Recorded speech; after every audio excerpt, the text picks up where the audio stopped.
So it took us 5.5 years to hit $1 million a year for the agency. And every single year I was working more hours, handling more clients, managing more people, and it felt like shit. But after making these 3 changes, we went from 80K months to 128K more per month to eclipse over 200K per month, and I was working less hours every single week. So in today's video, I'm gonna break down exactly what 3 things we did, how we got to over 200K per month and 7 figures, multiple 7 figures for the agency. And it isn't as hard as you think. If you're wondering who I am and why the hell you should listen to me, my name is Colby Wechter. I've been in digital marketing for almost 13 years now, 9 of which was as a partner to a global top 1,000 agency. And from that experience, not only did I burn out a couple times as we got to multiple 7 figures, but I realized that there were better ways to do it. And so since that moment, I obsessed over getting from 70-hour work weeks down to 8-hour work weeks, and we grew in revenue every single month.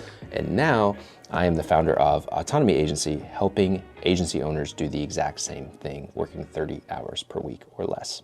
Okay, so let's dive into the first thing we did. So first of all, we were a digital marketing agency and our primary service was SEO, but we were the classic agency where everything we did for our clients, we weren't doing ourselves. So we were spending all this time serving and we weren't actually following our own doctrine. So the first thing I said to my partners, who were both, kind of outside of the actual digital marketing strategy and more in the sales and just kind of operations, I said, hey, I think it makes sense for us to actually do what we provide for clients. I don't think it's gonna replace how we're getting leads right now. We had been telemarketing for every single year to get our leads and then relying on word of mouth as we got some clients through the door, but we had never actually done any organic marketing. So we went to the website and I said, I think we'll probably be able to eliminate telemarketing if everything works in the next 12 to 18 months. But within 7 months, the website grew in traffic from basically only 400 or 500 people a month, only searching our name brand or the people at the company.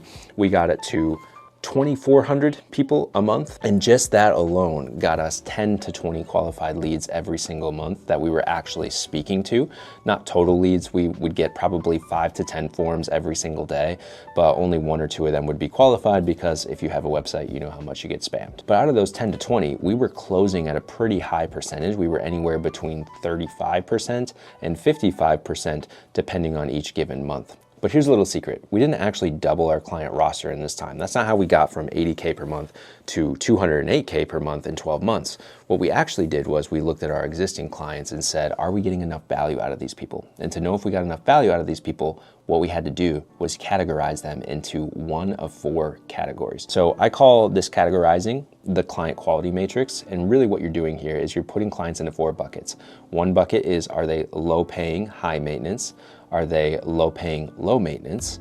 Are they high paying, low maintenance? Or are they high paying, high maintenance? Each one of those categories would get an action plan per client. So for instance, if we had someone who was low paying and high maintenance, that person was gonna be a really good candidate to sunset over time. Someone to say, hey, this isn't necessarily a good fit and you haven't lived if you haven't fired a client. But we like to take it a little bit step further. Instead of actually saying, you know what, you're just not a good fit, off you go in the next 90 days, let's say, we actually wanted to look at those plans that those clients were on and why were they high maintenance. Most of the time it was their communication, but there were also elements of how we were delivering our service that was super bloated. And so we saw those as kind of a testing ground where it's like really nothing to lose. They're not really paying us that much anyway. Why don't we try and look at how we can deliver the same service that we promised, stick to the contract, but how can we do it in less time? Basically increasing efficiency. Whereas everyone else in that matrix, the action plan more or less, aside from low paying, high maintenance, because they're just likely not gonna be a good fit to continue investing with you, or it's not gonna be worth your time because they're just such a hassle to serve, is low paying, low maintenance, and the high paying, high maintenance people, we wanted to get into high paying, low maintenance. So how do you do this? Each category had a different action plan. If they were already high paying and low maintenance, we were shooting as a minimum to increase their LTV by 20% or more. So we would get on the next call and we would actually be pitching these people. And that's actually the third thing that we did in this 12-month period, and I call it beta offers. Beta offers really simply is you're already serving an existing client, but you don't believe that that client is maximum value with you yet. So what did we want to accomplish by getting these people into a beta offer? One, we wanted to give them more ways to work with us so that it would be harder to fire us. If you've ever been in marketing long enough, you know that you are the first thing to go on a balance sheet if your client is mismanaging their company. They're not gonna hit payroll, they have a lean month, month, whatever it is, they're not gonna fire their staff, they're gonna fire you. And so we wanted to make it harder for them to do that. We wanted it to be less reliant on the client's business and more predictable for our business that they would stick around. So what is kind of the breakdown of a beta offer? It's really, really simple. If you're already serving a client on a retainer, in our case, we were serving clients on SEO retainers, the prescription was really simple, is we would get on a call with them every month just to make sure that we knew exactly how the campaign was running. And after a while, I even eliminated these and just went to Loom videos, but that's a different story. But when we would get on a call, I would ask them, okay, we know that we're crushing it with this service you're already paying for, but my guess is you have more problems you're trying to solve with your marketing. So what are those problems? The beauty of doing it this way is because this person already knows, likes, and trusts you. They've been working with you for several months by this point. And so by asking them, what other problems do you have? And you already saying, we've helped solve this problem and are continuing to crush it for you, what else do you think we could do? One example I had when I was at the agency, we had a client in the cannabis space and we were crushing it for SEO for them. They were growing typically by anywhere between 20 and 50% every single month with SEO. And so I asked them, what other problems do you have? And they laid out a handful of things. Well, we feel like our competition is producing more work than us. We feel like there's more work than we can handle internally with email and social and all these different marketing channels.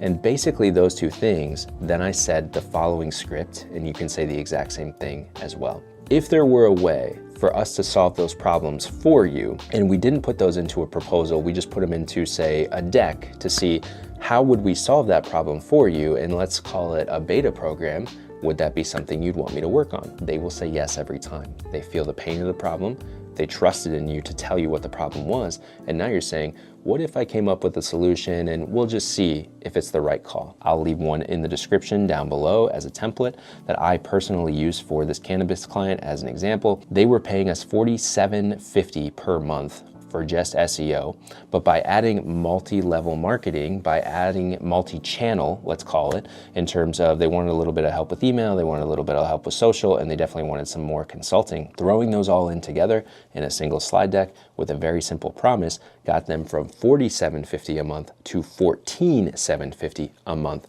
all with one call, one slide deck, and an easy yes that I didn't have to coerce them. And so if you extrapolate that with one client, and we would keep clients for several years, this cannabis client after 1 year went from a sub $60,000 a year client to an over $170,000 a year client with one phone call. And the beauty of beta offers is that you can just repeat this per client. Not every single one of them is going to triple their value like this one did, but many of them will ask for more content. Many of them will ask for more linking. Many of them will ask for more consulting or strategy or whatever it may be.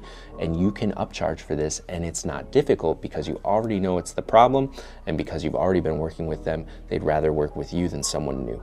Beta offers are beautiful. And in doing these three things, investing in our website, organizing our clients and coming up with action plans for each one depending on what category they were in, and then finally upselling those who are in a really good spot to be upsold to, we went from $80,000 months to $208,000 per month on average every single month within 12 months. And this was after we spent 5.5 years getting to $1 million. We did this without hiring. We did this without any brand new offers. All we did was we pulled piecemeal from stuff we were already doing elsewhere, and we put it into these beta programs so that it would feel customized to the client and still deliver amazing results. So if you are running a marketing agency and you're just struggling, you think you have a lead problem, but you have existing clients already, you don't have an attraction problem, you have a retention problem. You have an upsell problem. And by using these three methods, again, I'll leave the deck down below, the exact deck I use to help upsell this client and numerous others, because I could just rinse and repeat it. You'll be able to increase your revenue without increasing the hassle and having to hire somebody, waste a ton of money on ads, or do a bunch of cold outreach that you don't want to do. That's what works for us. I hope it works for you, and I hope this video helps, and I cannot wait to see you in the next one.